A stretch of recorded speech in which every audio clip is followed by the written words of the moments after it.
परमेश्वर के मधुर और मीठे नाम में आप सबों को जय मसीह की। आज का जो इस बाइबल से जो हम संदर्भ लेके आए हैं, आज का जो हम जिस बात पर हम चर्चा करने वाले हैं वो यह है कि परमेश्वर कौन है।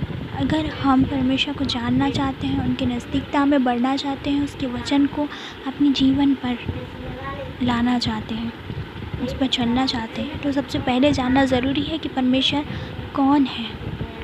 तो आज हम इस बात पर, इस टॉपिक पर आज हम चर्चा करेंगे कि परमेश्वर कौन है। तो अगर हम बाइबल के अकॉर्डिंग देखें तो आदि में वचन था और वचन परमेश्वर के साथ था और वचन परमेश्वर ही था। वचन ये कहता है। तो इससे हम ये समझ में आता है कि परमेश्वर एक आत्मा है जो जल के ऊपर मंडराता है। कब?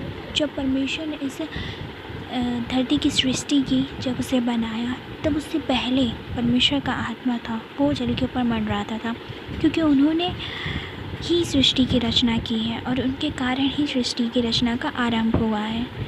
परमेश्वर, पिता और पुत्र, यह पवित्र आत्मा, यह तीनों एक ही हैं।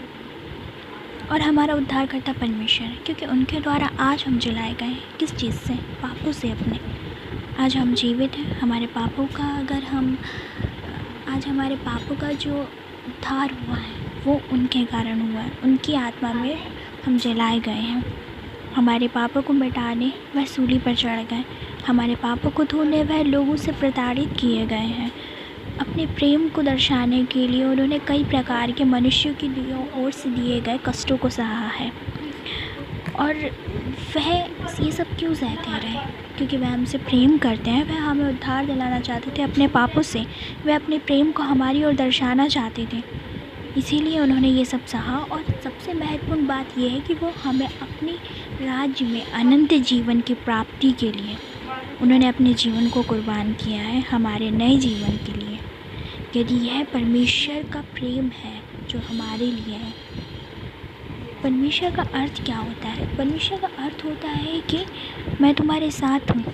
जब हम दुखी होते हैं, हार जाते हैं, जीवन की परीक्षाओं से लड़ते लड़ते थक जाते हैं, बीमारियों से, रोगों से हमारे ऊपर कई प्रकार की विपत्तियाँ आ जाती हैं, हम थक हो जाते हैं, हम निराश हो जाते हैं, हमें कुछ भी समझ नहीं आता है, तब हम मनुष्यों की ओर ताकते हैं कि कोई हमारी सहायता करेगा।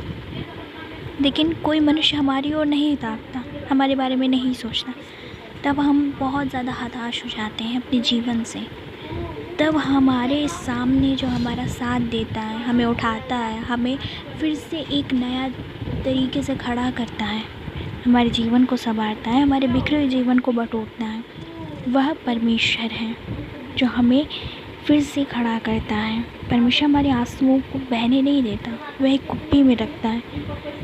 वह हमारे पापों को क्षमा करता है, क्योंकि वह हमसे प्रेम करता है, इसीलिए उसकी दया हम पर बनी रहती है। वह हमारे पापों को क्षमा करता है, हम पर दया भी करता है, आशीष भी देता है और हमारे कार्यों में सफलता भी देता है।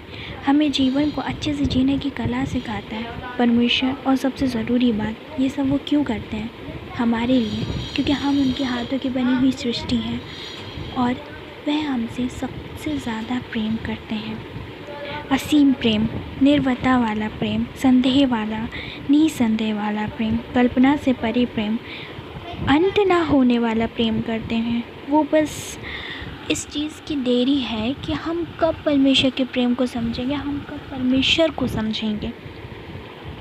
हम मनुष्य को उसे जानने की ज़रूरत है, उसे पहचानने की ज़रूरत है, उसकी बुलाहट को सुनने की ज़रूरत है। हम कब यह चीज़ समझेंगे, हम कब उसकी ओर ताकेंगे? वह तो आज भी हमें ताक रहा है कि कब हम उसे पुकारेंगे।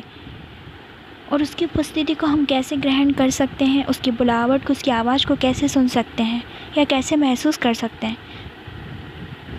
तो ये इस तरीके से हम उसकी आवाज़ को महसूस कर सकते हैं जब हम परमेश्वर को अपने दिलों के द्वार को खोलेंगे, अपने जीवन के द्वार को खोलेंगे। अपने आत्मा का मेल परमेश्वर के मेल से कराना बहुत ज़रूरी है। हम उसको महसूस करेंगे, जानेंगे। हम उसकी बुलाहट को तभी पहचान सकते हैं जब हम उसके पवित्र कलाम को पढ़कर समझेंगे, उस पर विचार विमर्श करेंगे, तब हम उस बात को समझ सकते हैं। प्रार्थना करना होगा, साफ दिल से प्रार्थना करना होगा, तब हम उसकी आवाज़ को सुन पाएंगे। वो सुनेगा, क्योंकि वह कहता है कि मांगो तो तुम्हें दिया जाएगा, ढूंढोगे तो तुम पाओगे, खटखटाओ तो तुम्हारे खोला जाएगा। तो जब कोई भी पीड़ित व्यक्ति या दुखी, निराश, हताश व्यक्ति परमेश्वर के पास आता है तो और उससे सच्चे दिल से, साफ हृदय से पुकारता है, निस्वार्थ भाव से, वह उसकी ज़रूर सुनता है।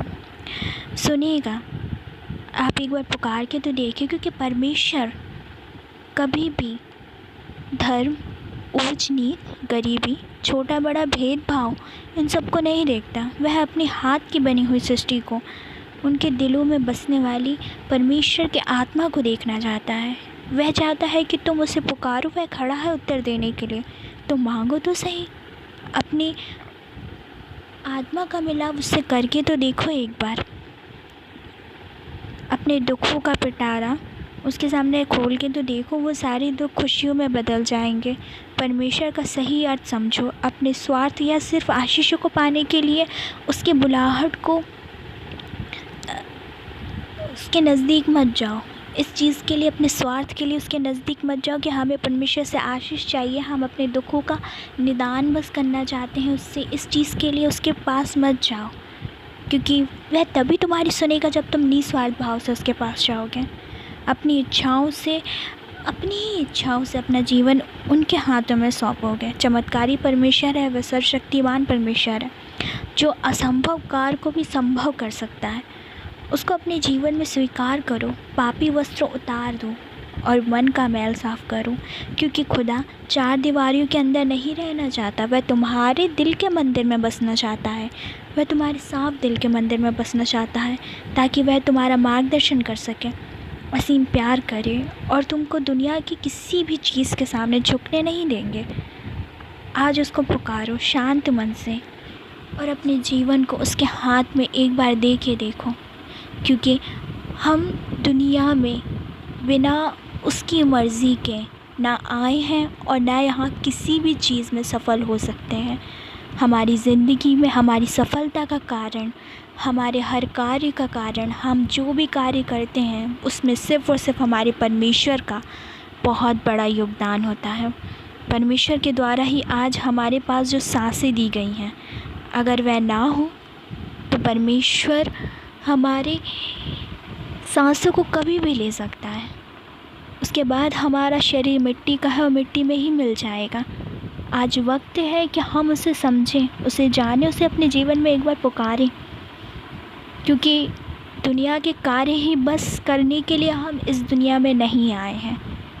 हम परमेश्वर की बुलाहट को सुनने और उसके कार्य को समझने के लिए और उसके जो वह हमसे चाहता है उस चीज़ को समझने के लिए हम यहाँ आए हैं। तो हमें कोशिश करनी है कि हम उसकी बुलाहट को सुने, उसकी आवाज़ को सुने, बस एक बार। तो आज हमारा यही संदर्भ था आप सबको समझाने का कि क्या हम उसको अपने जीवन में एक मौका देना चाहेंगे और उसके वचन को अपने जीवन में पूरा करने देना चाहेंगे।